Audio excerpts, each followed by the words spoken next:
Tu es jeune et tu te livres à l'impudicité avec une femme qui devait être ta femme. Et qu'est-ce qui arrive? Il t'arrive le phénomène d'Amnon. C'est la femme de ta vie. Mais toi tu couches déjà avec elle. Et tu as tellement couché avec elle que tu n'as plus envie de l'épouser. Mais c'est elle la femme de ta vie.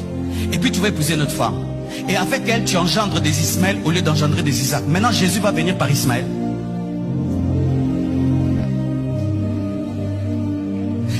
Alléluia. Quand tu te livres à l'impudicité, tu peux rater même la femme de ta vie parce qu'elle est tellement utilisée que tu n'as plus besoin de l'utiliser, de l'épouser parce que tu l'as déjà épousée sans l'épouser. Et encore, ce n'est pas la femme de ta vie, mais toi tu tombes dans l'impudicité avec elle.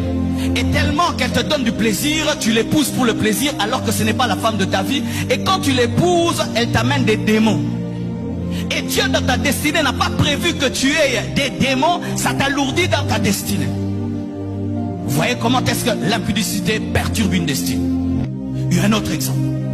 Tu te livres dans l'impudicité et le scandale a lieu. Tes enfants sont au courant.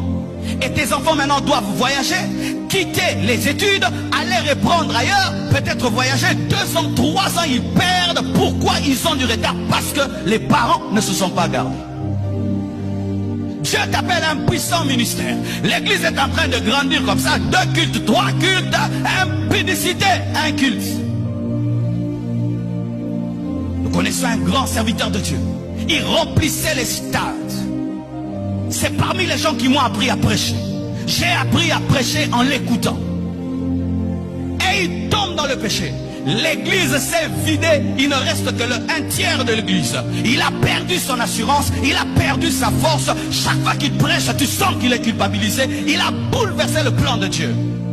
Aujourd'hui aux États-Unis, son message a disparu.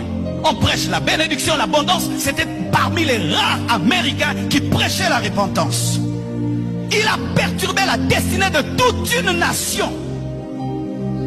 Au point où les hommes de Dieu ont peur de prêcher la repentance à cause de ce qui lui est arrivé. Oh ma terre, ma bébé, t'es là quoi ici pour?